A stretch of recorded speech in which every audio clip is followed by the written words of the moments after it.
Ya, dari lantai dasar Sentral Bisnis Jakarta Islamic Center Radio GIC Suara Peradaban Islam Jakarta. Alhamdulillahirabbil alamin, kita sudah memasuki segmen kedua hari ini bersama narasumber kita yang keren insya Allah, Pak Wahyu dan Ibu Ani yang tadi sudah membahas mengenai tentang menentukan target pasar dengan marketing research bersama PT Bintang Elsyam Aditama dari. Jadi buat Mitra JC, kalau pengen mengetahui apa sih sebenarnya Bintang Research itu, bisa langsung buka di webnya di www.bintangresearch.co.id. Nanti kita akan berikan kasih linknya di Facebook bersama Ibu Agustriani Muzayanah MAG selaku founder Bintang Research dan Bapak Muhammad S. Wahyu CEO founder CEO Bintang Research. Nah, Alhamdulillah kita sudah tergabung kembali bersama narasumber kita yaitu Bapak Wahyu dan Ibu Ani. Gimana Ibu, masih kedengaran suara saya?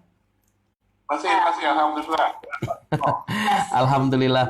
Baik, tadi sempat terputus karena tadi kita masuk segmen pertama dan ini kita sudah masuk segmen kedua. Nah, ini dagingnya yang kita akan bahas pada kesempatan hari ini berkaitan dengan marketing research. Nah, tadi di awal segmen sudah dijelaskan oleh Ibu Ani, kemudian Pak Wahyu tentang mengapa kita harus menentukan target pasar, yang pastinya kita harus bisa membangun positioning kepada customer, kepada konsumen, apa keunikan kita, kemudian apa yang membedakan kita dengan kompetitor, dan apa yang mempengaruhi cara marketing kita agar bisnis kita ini bisa lebih baik lagi gitu ya. Bagaimana bisa membangun image branding agar bisnis kita dikenal oleh masyarakat sekitar. Nah, Iya.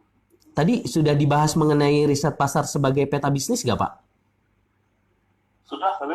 Tadi sudah ya. Nah, di Kita ulang ya, Pak. Kita ulang oke, lagi. di segmen kedua ini kita akan membahas tentang apa, Pak? Boleh dijelaskan untuk Mitra JC? Mungkin kita ulangi sedikit yang tadi kan ya, terus sampai Ya. masuk ke kan intinya kan menggali di sini kan Mm-mm. gimana menentukan target pasar kan. Oke. Nah, seperti itu. Jadi kemarin tadi kan segmen yang lalu udah kita jelaskan mengenai sebelum melakukan target pasar kita adanya pahami dulu Iya. konsep STP di marketing itu seperti apa. STP itu segmentasi, segmenting, targeting, positioning. Oke. Segmenting itu membagi pasar menjadi beberapa bagian atau memilah-milah pasar, karena pasar itu kan heterogen. Nah, Oke. supaya kita memudahkan jualan, kita jangan ngomongin dulu. Misalnya kita bagi kelas sosialnya kelas bawah, menengah, atas. Kita bagi berdasarkan tingkat pendidikan. Pasar pendidikan SD, pendidikan SMP, SMA, sama pendidikan 1-2 gitu.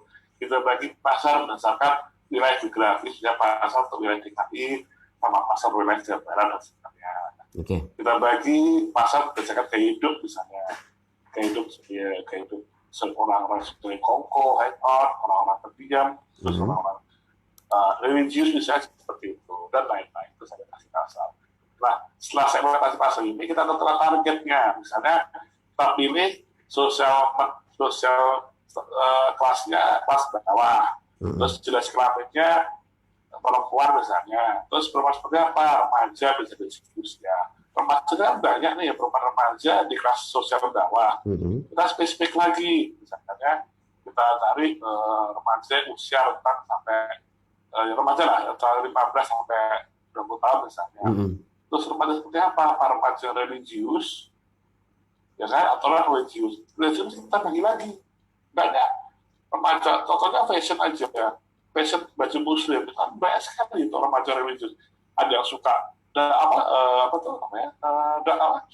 Bagian terusan tuh.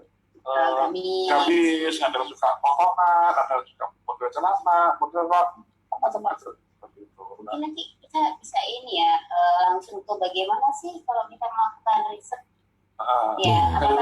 melakukan risetnya untuk menentukan target seperti apa, Iya, gitu betul. ya. Posisi itu menanamkan benar. Sudah dibahaskan itu. Iya. Setelah itu semua, baru langkah pertama kita harus dihipotesa dulu. Ada juga Bu Ani, hipotesa. Hipotesa apa, Pak ini? Boleh dijelaskan oleh Mitra JC? Hipotesa yang dimaksud apa? Saya gini, satunya kita ingin memproduksi sebuah barang. Kita tentukan dulu, kita mengandaikan kira-kira saya ingin memproduksi barang untuk kalangan menengah, bawah, tahap bawah terutama, terus terus jenis kelaminnya perempuan, terus usianya sekian, terus kayak hidupnya sekian, saya itu religius misalnya. Berarti saya ini harus lebih muslim untuk remaja putri dari kalangan bawah. Tanpa jadi itu, seperti itu. Nah, dari itu saya itu produk apa sih yang mereka inginkan, kita gali, kita tes, kita punya dugaan bahwa saya ingin masuk pasang bawah perempuan remaja religius misalnya kan. Okay. Saya produksi baju. Bisa diawali dari pengamatan dulu ya, pengamatan dari informasi sederhana. Ada kesimpulan sederhana ya hipotesa itu. Jadi ada dugaan, berarti seperti ini nih, gitu kan, yang diharapkan oleh mereka itu yang kisaran harga sekian, bahan ini, model seperti ini, warna ini, gitu. Nah, kemudian dari situ baru nanti dilakukan uji hipotesa itu, uji dugaan awal, kesimpulan awal itu apakah benar-benar seperti itu bisa dilakukan risetnya. Caranya bagaimana? Gitu. Kalau tadi saya sudah sampaikan hipotesanya itu didapatnya itu selain dari pengamatan bisa juga dengan namanya FGD, fokus group discussion, kita mengumpulkan orang untuk kita gali apa sih mereka inginkan. Selanjutnya untuk mengujinya itu apakah sudah benar-benar seperti itu dan berapa banyak prosentasenya, gitu kan? Karena kan misalnya kita kumpulkan dari 6 orang atau 8 orang itu kan biasanya pemikiran mereka kan beda-beda, tidak persis sama. Karena dari pemikiran yang beragam itu nanti kita pilah-pilah lagi. Kalau kita bisa memenuhi semuanya nggak apa-apa, tapi kalau misalkan masih belum, maka kita pilah-pilah lagi. Kita lebih fokus lagi nanti mau yang produk seperti apa yang akan kita kembangkan. Nah itu bisa melalui riset yang kuantitatif. Kuantitatifnya jadi kita cari yang benar-benar nanti menjadi target kita, ya misalnya yang remaja putri tadi terserah kelasnya kelas mana, kelas bawah, kelas tengah maupun kelas atas, gitu ya. Itu mereka benar-benar yang sebaiknya yang tidak kenal dengan kita saja, jangan orang yang kenal. Kalau orang yang kenal kan nanti nggak objektif. Jadi murni orang nggak objektif, ya. Jadi orang yang tidak kenal dengan kita dan netral sifatnya, gitu. Pelanggan beneran dan mereka harus penyuka, betul, harus penyuka fashion. Jangan orang yang nggak suka ganti-ganti baju. Jadi ada kriterianya nanti orang-orang yang akan di riset itu, akan ditanya-tanya.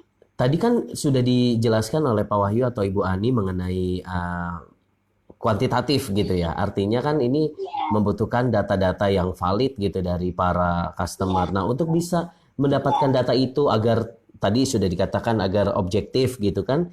Karena kan kita lagi-lagi gitu agak susah untuk bisa mengambil kayak sampel gitu. Nah, itu gimana caranya kalau memang orang dekat memang tidak diperbolehkan gitu. Ya, baiknya dihindari gitu, bukan tidak diperbolehkan. Nah, itu gimana Bu Ani? Ya, jadi kita misalnya target kita tadi misalkan remaja usia sekian, usia 15 sampai 20 tahun misalnya. Maka nanti yang akan menjadi target responden kita itu adalah memang yang usianya segitu. Jangan usia di atasnya atau di bawahnya. Benar-benar usia segitu. Kemudian dia itu penyuka fashion. Kemudian karena kan kita berharap dia sering beli baju kan, gitu. Kemudian juga yang up to date gitu ya orangnya, itu yang vokal juga, yang bisa memberikan pendapatnya gitu ya. Bisa ngomong juga. Terus itu gunanya betul, bisa ngomong juga, bisa menyampaikan. Jadi kalau ditanya itu memang benar-benar kalau misalkan ada pertanyaan terbuka, bagaimana pendapatnya, alasannya apa, itu benar-benar bisa menyampaikan. Bukan yang hanya yang ya begitulah, jangan, itu nanti tidak bagus. Jadi orang vokal tapi yang kritis tapi yang kritis membangun gitu. Nah, kira-kira berapa jumlahnya Bu dari jumlah untuk bisa dikatakan oh ini valid nih gitu? Karena kan ini kita bicara tentang penelitian nih atau research gitu. Ya betul. Secara jumlah kalau untuk kuantitatif itu sebenarnya ada batasannya, batasan minimal itu di angka 30 ya. Jadi 30. tetapi begini, kita kita itu Jangan terkaitkan sama jumlah. jangan terkaitkan sama jumlah, Oh, oke. tapi harus yang mewakili, harus representatif gitu. Apa fungsinya kalau misalkan 30 orang atau 50 atau 100 ribu sekalipun, tapi yang digerebek cuma satu kampung, satu ini, itu nggak representatif. Jadi sebaiknya gini, tergantung dari misalkan kita penyebaran kita ini mau menyebar di mana nih, menyebar di Jabodetabek misalnya, ambillah sampel dari Jabodetabek gitu, dan itu nanti dipecah-pecah gitu. Jadi kan karena bisa jadi berbeda, orang yang dari Depok, Bekasi itu kan bisa jadi beda, bisa jadi sama juga gitu. Jadi penyebarannya, kemudian sampelnya itu yang harus mewakili, makanya tadi harus ada screeningnya. Harus ada screeningnya, termasuk diantaranya begini, orang-orang yang biasa melakukan riset itu jangan di riset, karena bisa bias nanti. Ya, jadi sebaiknya memang orang-orang pelanggan biasa gitu, yang sesuai dengan target yang kita bidik tadi, kemudian orangnya vokal, terus orangnya juga kalau ada daya beli sebaiknya, ada daya beli dan motivasi beli. Kalau motivasi beli bisa dibangun, ada daya beli itu dalam artian tuh dia itu punya kemampuan membeli, entah dari uangnya sendiri, entah dari sumber yang dia dapatkan gitu. Karena kalau tidak ada daya beli, nanti jawabannya juga akan biasanya apatis gitu ya. Jadi seperti begitu. Nah, untuk itu nanti mereka akan ditanya. Jadi misalkan kita ambil sampelnya berapa nih? Jumlah sampel itu akan mempengaruhi biaya pasti. Karena kan kalau misalkan kita melakukan riset sendiri, kalau cuman Jakarta saja itu kan lebih mudah. Oh, Jakarta saja itu lebih sedikit. Tapi kalau nanti Jabodetabek harus pergi ke Depok, harus pergi ke Bekasi, Tangerang, kan gitu. Nah itu akan mempengaruhi dan akan mempengaruhi waktunya juga. Jadi tergantung dari skala bisnis kita juga. Kalau bisnisnya itu masih bisnis kecil, kita bisa lakukan itu minimalnya 30 orang. Gitu. Tapi kalau sudah bisnis besar, biasanya bisa sampai ribuan. Gitu. Artinya tadi jangan salah. Yang penting gini, Mas Dipo, kita harus bisa menggali problem mereka. Problem itu sebenarnya apa sih yang mereka inginkan? Kira-kira solusi, kita tawarkan solusi nih. Kalau aku punya baju seperti ini, kira-kira lo mau beli nggak sih? Gitu. Kalau dia nggak mau beli, kenapa sebabnya nggak mau beli? Karena bisa jadi gini, orang ada yang mau beli, tapi nggak mampu beli. Ada juga orang yang nggak mampu beli tapi nggak mau beli. Karena orang selama ini kita sering meratakan kan, kalau mengklaim kalau produk nggak laku itu daya beli rendah, betul siapa tahu dia ada daya beli tapi nggak mau beli. Nah, penyebab nggak mau beli macam-macam.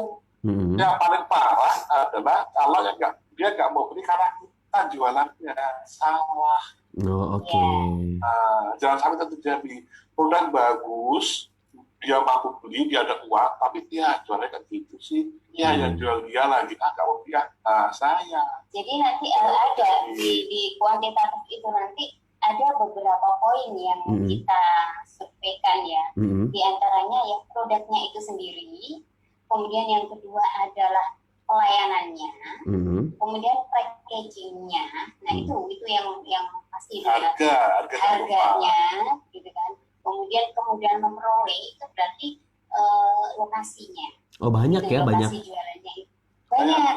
Nah itu nanti makanya harus buat daftar. Kalau orang mau bikin riset itu harus bikin pertanyaannya tertulis. Kalau nggak tertulis nanti biasanya akan ada yang miss, ada yang terlewat, ada yang pilih gitu. Lalu jadi, pertanyaannya Pak Wahyu dan Bu Ani, kira-kira kalau tadi sudah dijelaskan mengenai jumlah, walaupun jumlah itu bukan menjadi satu patokan utama. Tadi percuma kalau satu kampung 100 bahkan 50, akan tetapi satu kampung artinya tidak memberikan efek juga bagi research itu sendiri. Nah, kira-kira kapan seorang pengusaha itu, orang-orang yang ingin mengetahui siapa konsumennya gitu.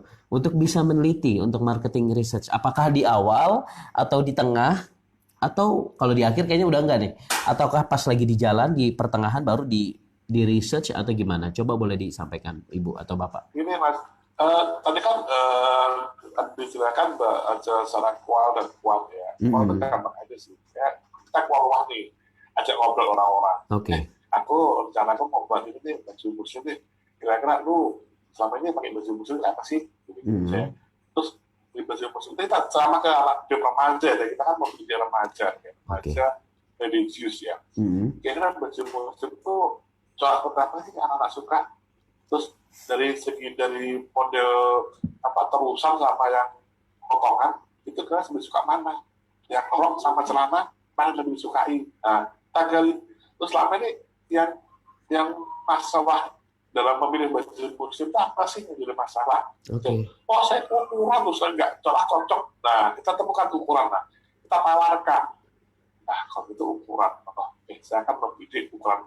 Saya kan produksi, saya ukuran big size misalnya, karena orang ukuran gede itu bingung cari baju yang cocok. Kok selama ini saya pakai juga nggak cocok, saya nggak pernah memilih baju ukuran gede. Kata produksi, wah kok itu uang pasar nih.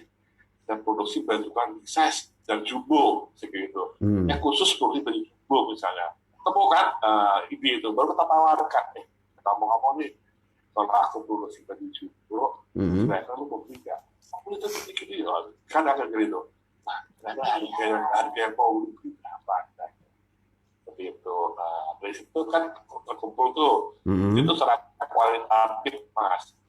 Baru tadi gua bilang secara kuantitatif. Kualitasnya nggak sampai banyak. Kalau kualitatif, ambil sekitar 5 atau 10 orang aja. Kalau kuantitatif, pakai kuesioner baru lumayan banyak, sekitar 10.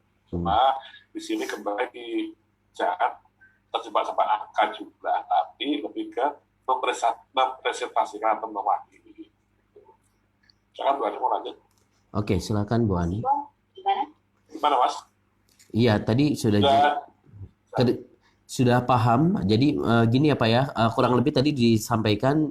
Jadi kita harus menemukan informasi-informasi seperti apa sebenarnya problem dari mereka gitu ya Pak. Ya. Seperti apa yang diinginkan mereka, kemudahan memperoleh seperti apa. Tadi sudah dijelaskan kemasan, harga, value, serta lain sebagainya gitu ya Bu Ani. Bu Ani, saya mau tanya juga berkaitan dengan tes. Nah, tes solusi yang kita tawarkan ke pasar itu. Ada nggak kira-kira tes solusi yang bisa kita sebagai awal nih, kayak semacam pra-research gitu. Ya, agar kita ketika kita research itu jangan sampai nanti menyesal bukan menyesal sih, lebih tepatnya di pertengahan kayaknya udah males gitu untuk melakukan ini. Sedangkan ini kan sebenarnya amat penting untuk bisa meningkatkan penjualan kita. Silakan Bu Ani. Jadi sebenarnya gini, riset itu kan kita ini seperti mau mengobati ya, mengobati suatu bisa mengobati suatu penyakit sehingga kita ini mendeteksi untuk sesuatu. Jadi kalau tadi yang sebelumnya ini pertanyaan adalah kapan riset dilakukan, itu tergantung dari kasusnya. Kan gitu. Kalau kita baru mau bikin produk, ya maka risetnya ada di awal, dan itu disarankan ada riset di awal sebelum produk diluncurkan. Nah, setelah diketahui, oh seperti ini kira-kira gambaran produk yang bagus untuk diluncurkan dan nanti akan diterima oleh pasar. Itu nggak langsung pasti nanti diterima, belum tentu. Jadi ada tesnya dulu, tes pasar. Jadi nanti akan melihat respon pasar. Jadi biasanya orang tuh menggunakan sampel ya. Kadang-kadang itu yang dilakukan oleh orang-orang adalah promo-promo. Kadang tidak langsung sendiri tapi bundling dengan yang lain gitu kan. Nah, nanti jadi produk yang kira-kira tadi, oh ini loh berdasarkan riset awal tadi, ini loh yang kira-kira diterima oleh pasar. Ketika dilemparkan, itu pertama kali jangan lupa bahwa itu niatnya memang masih kita menjajaki pasar yang sudah ada panduannya, tapi masih uji tes dulu ya. Uji jangan itu penjualan. Belum penjualan di awal tuh. Kalau penjualan langsung alhamdulillah, tapi tetap ada niat bahwa ini adalah uji pasar.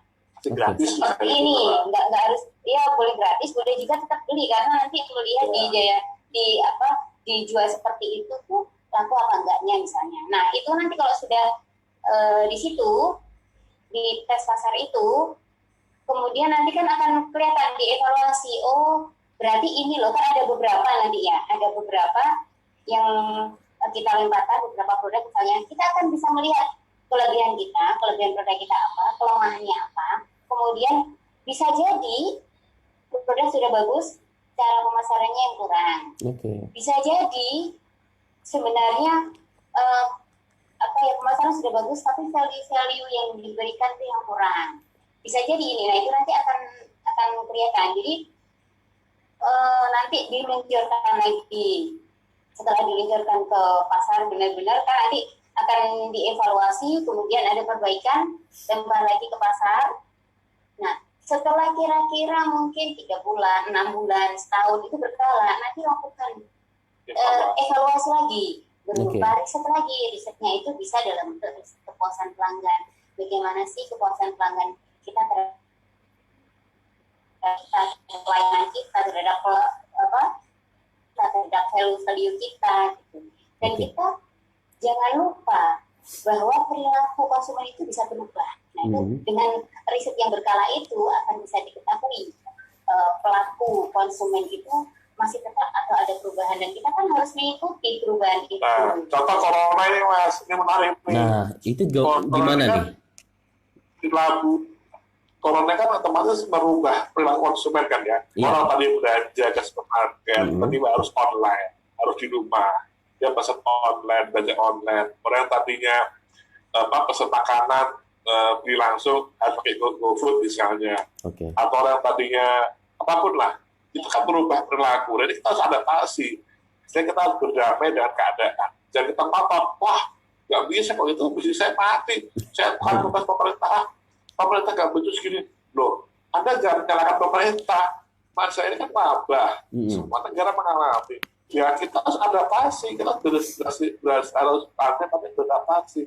Begitu ada perubahan perilaku, perubahan kehidupan, perubahan apapun. Bahkan perubahan daya beli. Oh bisa. Kalau kalau gitu di rumah aja ciptakan deh. Kalau gitu kita buat sistem online kayak gini, Zoom, gitu kan. Nah, Kita nggak berhasil menggelar seminar offline, kita pakai Zoom. Iya. Seperti itu. Hotel gimana? Hotel bisa sebetulnya. Adaptasi seperti ini. Semuanya sebenarnya memang tidak semuanya Tidak semuanya semudah bisa. itu beradaptasi ya. betul. Tetapi masih bisa lah kita coba kali mana yang masih bisa dilakukan. Gitu. Iya. Ya, Baik. seperti itu. Iya. Jadi bagaimana kita juga harus betul-betul bisa lebih kreatif lagi dalam hal ini ya, untuk bisa mengetes solusi yang kita tawarkan ke pasar. Kalau bicara mengenai rentan waktunya, yang paling baik antara awal dan akhir ya Bu ya. Jadi ketika sebelum awal, tengah, akhir. Awal, Bukan akhir sebenarnya, berkala. oh berkala, karena kalau akhir selesai gitu ya. Betul, kalau akhir berarti selesai gitu. Iya. Iya. Berkala gitu. Iya. Artinya kita pengen melihat ya Bu. Ya, berkala itu bisa 3 bulan, bisa 6 bulan, bisa tahunan. Iya. Gitu. Kalau bisnis jangan bilang akhir. Iya. Iya. Ya artinya tes solusi yang kita tawarkan ke pasar, kita bisa melihat mitra JC respon pasar, kemudian juga pelajari kelemahan kita dan sehingga diperbaiki ya. Yang ketiga, nilai-nilai apa saja yang mereka inginkan sehingga kita bisa berinovasi dalam hal tersebut. Seperti kayak kemarin ya Bu ya, dan Bapak seharusnya kita mengadakan offline betul. Workshop ini, dan alhamdulillah bisa terselenggara JC Basic Coaching hari ini online bersama mitra JC semua, dan bahkan insya Allah mudah-mudahan jangkauan kita bisa lebih luas lagi ya, se-Indonesia untuk bisa mendengarkan kita. Baik, jadi tes solusi yang kita tawarkan ke pasar ini amat sangat berguna ya, untuk kita bisa melihat semua respon pasar, sehingga dari situ kita bisa menentukan semua ya Bu ya, dari harga kemudian market. Bu, saya mau tanya juga mengenai pelanggan itu. Misalnya katanya yang kayak menengah ke atas. Apakah itu ada klasifikasinya dan bagaimana bisa mengetahui Bu Ani atau Pak Wahyu? Oh iya, ya. Segmentasi pasar gitu. Nah, bagaimana Sebenarnya kita mengetahui oh ini kelas A, segmentasi kelas pasar B, kelas C? segmentasi pasar itu tidak harus selalu dengan status sosial. Bisa segmentasi berdasarkan jenjang pendidikan. Oke. Bisa segmentasi berdasarkan gender. Laki perempuan kan beda tuh kalau jalan baju kan baju Ya. laki dan baju perempuan pasti beda. Tapi kalau untuk kelas ABC Nah, biasanya kalau memang untuk kelas ABC itu ya ada. Biasanya kita akan riset berdasarkan pengeluaran, Mas. Oh, pengeluaran. sebenarnya sih pendapatan. Sebenarnya sih penghasilan. Pendapatan yang dimaksud ini gaji atau apa? Bisa gaji, Semuanya. bisa gaji, bisa Pendapatan semua ya? bisa pokoknya pendapatan lah. Kan kalau orang bisnis kan mungkin nggak dapat gaji ya, tapi dapat dari profit gitu ya. Oke. Pokoknya pendapatan bersih yang didapat lah gitu.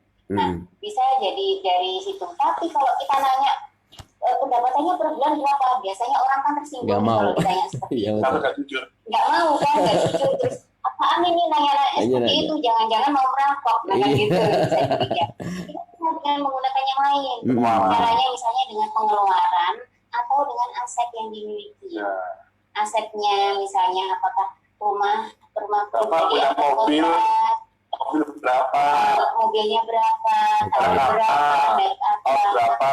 Ya. Bahkan kadang tuh ditanya sampai di rumah ada AC, ya AC-nya berapa, gasnya pakai yang berapa kilo, Terus nah itu listriknya berapa? Wah, Dan kita juga tidak bisa terjebak dengan segmentasi itu ya Bu ya. Artinya Iya, tidak betul. semua produk ini akan laku dibeli oleh segmentasi yang memang bagus dalam pendapatannya tinggi. Oh, Pendapatannya rendah pun sebenarnya bisa menjadi peluang bisnis juga ya Bu Ani ya. bisa. bisa. Karena begini, itu tadi kita harus membedakan antara daya beli dan motivasi beli.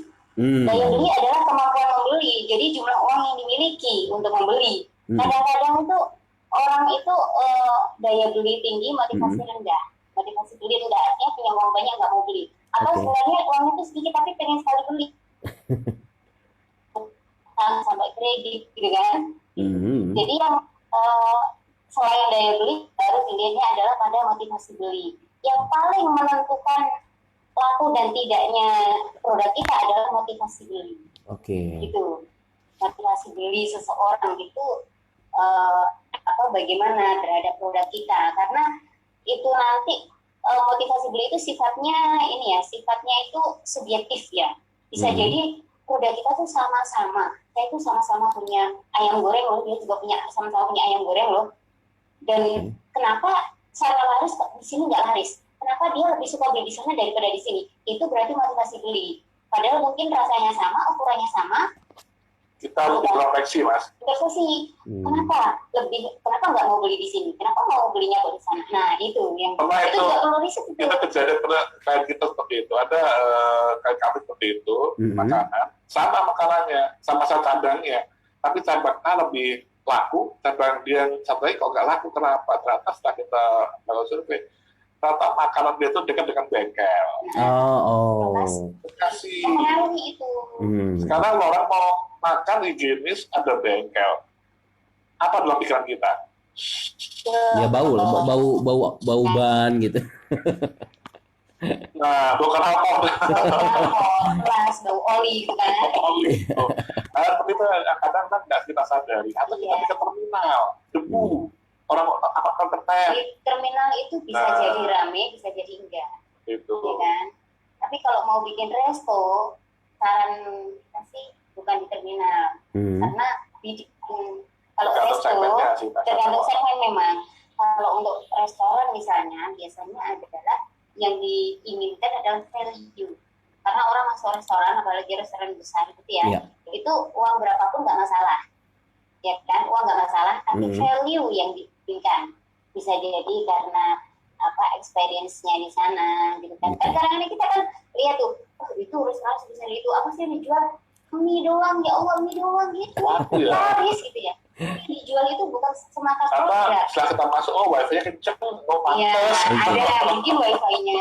Nah, wifi juga menjadi satu motivasi. Oh, iya. Gitu. Makanya kan kita tanya kalau customer apa sih yang diinginkan kalau misalkan kalau nongkrong di restoran itu apa aja yang diharapkan dari sana gitu. Kan ada yang saya mah minumnya cukup 11-12 tapi yang penting wifi-nya kenceng gitu. Ya, Apalagi anak-anak muda sekarang Kalau gitu. saya tuh terserah. iya betul, bekerja Iya. tugas. Kalau saya yang penting saya terserah kan butuhnya makan, yang penting makanannya enak. Nah ada yang begitu juga. Ini saya cerita pengalaman teman saya ya, dia produksi fashion mas. Iya. Awal dia produksi itu untuk segmen bawah mas, Oke. Menengah ke bawah ya. di bawah. Tapi luar dugaan, gak laku mas. Oke, kenapa? Dia introspeksi dan memperbaiki kualitas, dia jual ke premium. Oke. Premium sampai 10 Harga kali lipat. harga jutaan mas, satu fashion itu jutaan, juta mas. Laku mas.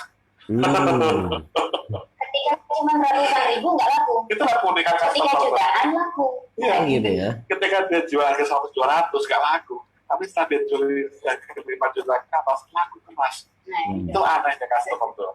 Iya. Tapi dia bilang daya beli motivasi mau atau enggak sih? Ada Iya. juga kami gitu. Bu Ani dan Pak Wahyu, kayaknya saya kembali review kembali yang tadi barusan dikatakan bahwa sekarang kan bagaimana seorang pengusaha harus bisa berinovasi lebih lah karena memang kita dihadapkan dengan situasi pandemi corona yang dimana kita tidak diperbolehkan untuk bisa melayani secara langsung dengan masyarakat. Akhirnya kita beralih kepada online. Nah, apakah online ini juga perlu kita buat satu marketing research karena kan kalau kita bicara online kan kita tidak tahu siapa yang akan membeli produk kita. Bisa saja orang tua melihat produk kita atau anak-anak bahkan bisa melihat kita gitu. Nah, kalau online sendiri itu ada khusus gak untuk kita belajar mengenai menentukan marketing research? ya. Jadi menentukan marketing research secara online gitu Iya, ya. Maksudnya.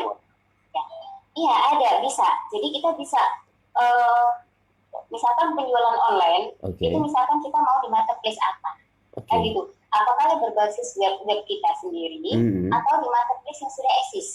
Kita menjadi vendor di sana misalnya, gitu kan. Nah kalau misalkan sebutlah nggak apa-apa kita sebut ya yang sudah familiar ya itu misalnya ada Shopee, ada Lazada, Tokopedia dan lain-lain, ada Blibli dan sebagainya itu misalnya ya. Oh mereka itu kita bisa survei nih ke masyarakat itu marketplace apa yang paling sering diakses oleh mereka gitu loh. Yang paling banyak diakses oleh mereka mana? Oh yang paling banyak adalah si A marketplace ini.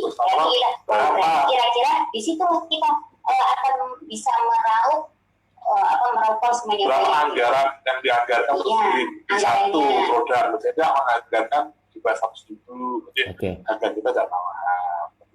Terus juga di situ juga ini dilihatnya adalah ongkirnya. Nah itu fasilitas ongkir itu penting sekali. Murah banget. Betul. Apakah dengan ongkirnya, free ongkir atau nanti subsidi ongkir atau nanti dengan jadi promo-promo lah ya. Promo-promo itu juga sangat mempengaruhi kan. Promo apa yang disukai? Apakah promo free ongkir atau promo buy one get one free atau promo cicilan dan sebagainya, pembayaran ya berarti. Nah itu juga perlu digali. Kemudian juga kalau misalkan ongkirnya menggunakan apa ini? Menggunakan kurir apa ini? Apakah menggunakan ojek ataukah yang menggunakan jasa kurir seperti maaf kita sebut saja nggak apa-apa DNI, DNP dan sebagainya seperti itu. Jadi lebih suka yang mana gitu kan? Itu nanti juga akan mempengaruhi berarti kita akan berafiliasi dengan mana ini. Bisa jadi kita berafiliasi dengan semuanya, cuma nanti kan tetap ada prioritasnya mungkin. Jadi itu garansi juga jangan lupa. Garansi. Kalau misalnya barang rusak, biar kita tuh nyaman pelanggan. Itu juga bisa. Sama kirim bisa balik ke barangnya. Kadang-kadang itu ya barang sudah bagus, kemasan nggak bagus ya, itu juga kan mempengaruhi. Jadi apakah kemasan ini termasuk penting? Nah, Kalau ternyata kemasan itu penting, maka kemasannya harus bagus. Misalnya kalau untuk produk-produk yang agak rentan, jangan lupa dikasih bubble wrap misalnya. Oke. Terus produk baju juga kemasannya bagus itu misalnya.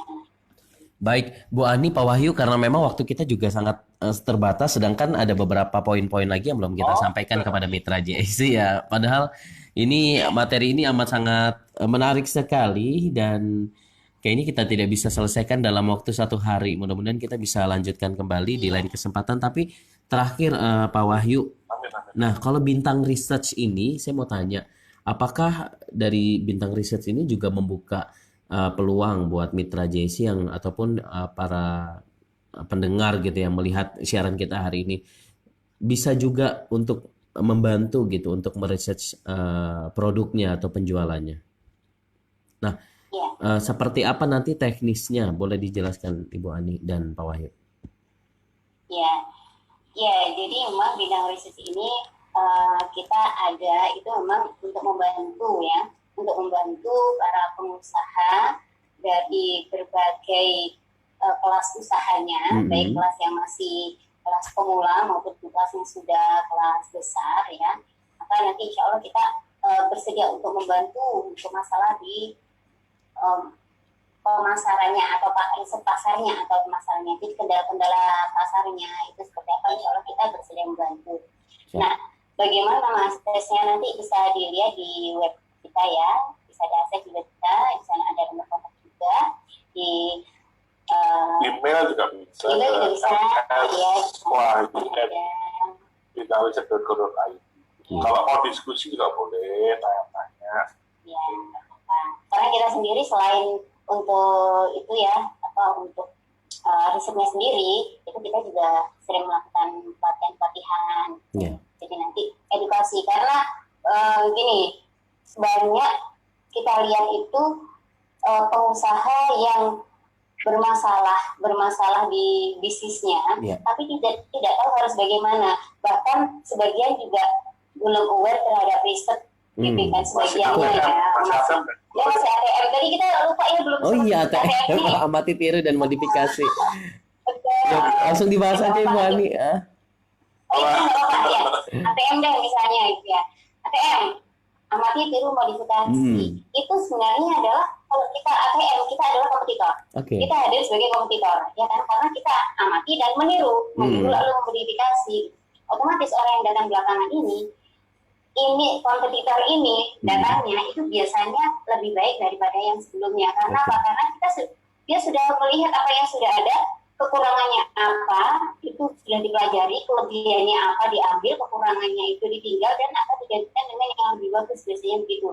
Nah, amati tiru modifikasi. Tapi itu senjata itu tidak selalu berhasil ya. Tidak selalu, saya tidak bilang tidak berhasil, tapi tidak selalu. Kadang-kadang berhasil, kadang-kadang tidak cukup gitu. Kadang tidak cukup. Ya masih bisa dilakukan sih tapi cuma masih kurang sekali. Karena apa? Karena perilaku konsumen ini yang bisa berubah. Dan saat ini ya, berdasarkan riset yang kami lakukan juga, konsumen saat ini itu lebih menyukai pelayanan personal, gitu ya. Sesuatu yang sebenarnya personal. Eksklusif ya. Jadi lebih eksklusif gitu, makanya pendekatan personal itu menjadi penting gitu. Di daerah saya tuh ada Mas Dito, orang jualan nasi sama persis, konsumennya sama, vendornya sama, hanya beda jualannya saja.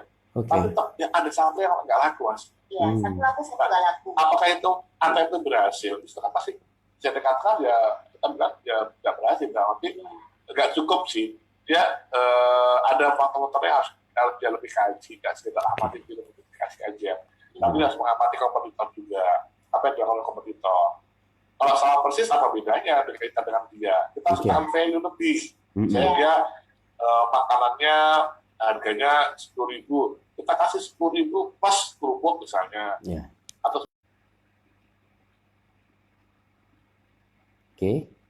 ATM yang itu bisa jadi semasa modifikasi ya, tapi apakah modifikasinya ini sudah pasti sesuai dengan yang dikehendaki oleh pasar kan? Baik Ibu Ani dan Pak Wahyu, alhamdulillah tadi sudah dijelaskan sebagai terakhir, artinya artinya Bintang Riset juga siap ya insya Allah membantu teman-teman pengusaha yang membutuhkan informasi bagaimana untuk bisa meresearch penjualannya agar bisa lebih baik lagi, karena ya ini apalagi di situasi pandemi corona, bahkan ada beberapa sahabat-sahabat kita pengusaha-pengusaha yang bahkan tutup atau gulung tikar karena memang tidak bisa menggaji para karyawannya, entah itu kedua mungkin dagangannya nggak laku, biasanya melakukan lewat pelayanan secara langsung, ini tidak. Ya insya Allah Bintang Research bisa menjadi solusi ya. Tidak semuanya itu, dan tidak semuanya itu bisa di online kan memang. Betul, Karena betul. produksi kan bagaimana ngomong online kan. Online Pemasaran bisa di online kan. hanya pemasaran saja ya Bu ya. Betul, iya. Iya. Produksi nggak bisa online. Oke, Ibu Ani dan Pak Wahyu, terima kasih banyak sudah bergabung hari Terima kasih ini. Mas Iko. Iya, insya Allah nanti kita ketemu lagi di lain kesempatan ya Bu ya. Iya, amin. Iya. Jadi Bang Dipo boleh share ya nomor telepon siapa gitu Boleh. Pak Wahyu ya. Biar Mitra JC itu bisa lebih bisa konsultasi lebih dalam. Saya jawab, Oke. silakan. Baik. Ya. Oke. Boleh silakan. Boleh. Baik, terima kasih Bu Ani dan terima kasih Pak Wahyu. Ya, kita tutup dulu ya, karena kita akan on air kembali kepada Mitra JC. Salam buat keluarga dan keluarga di Salam sana. buat teman-teman JC. Ya, selamat Hari Raya Idul Fitri. Sebentar lagi kita akan menuju Idul Fitri. Mohon maaf lahir batin ya. Alhamdulillah minal minkum. Iya. Taqabbal ya Karim. Iya. Baik, terima kasih. Baik, Mitra JC, alhamdulillah kita sudah bergabung bersama Ibu Ani dan Pak Wahyu yang tentunya sudah berbicara mengenai tema kita hari ini. Semoga apa yang disampaikan ini bermanfaat untuk kita semua. Tadi Bang Dipo kalau boleh simpulkan ada beberapa poin yang tentunya sudah dijelaskan bagaimana kita bisa meriset target pasar. Yang pertama adalah membuat hipotesa. Ya, bagaimana hipotesa ataupun kerangka berpikir kita ingin menciptakan produk untuk segmen apa, definisikan dulu target pasar yang ingin didasarkan, umumnya berapa, ketertarikannya dia seperti apa, perilaku konsumennya, bagaimana problematika mereka tuh seperti apa. Yang kedua, Mitra JC, market validation, gali kebutuhan dan keinginan pasar konsumen. Yang ketiga adalah tes solusi yang kita tawarkan ke pasar. Yang keempat, bagaimana daya beli dan motivasi beli mereka. Dan yang kelima adalah pahami perilaku konsumen mereka. Dan keenam adalah kenali kompetitor kita. Kemudian tentukan target pasar yang kita sasar dan ciptakan produk yang sesuai kebutuhan dan keinginan pasar. Lakukan terus evaluasi inovasi dan amati perubahan perilaku konsumen. Untuk Mitra JC yang ingin mendapatkan materi tersebut, silakan Mitra JC bisa langsung tulis komentar di Facebook Radio JC. Nanti kami akan kirimkan secara inbox atau pribadi untuk materi yang tadi sudah dijelaskan oleh kedua narasumber Bang Dipo Usman. Saatnya Bang Dipo Usman pamit undur diri dari ruang dengar Anda. Insya Allah kita akan ketemu lagi di lain kesempatan. Billahi taufiq wal hidayah. Wassalamualaikum warahmatullahi wabarakatuh.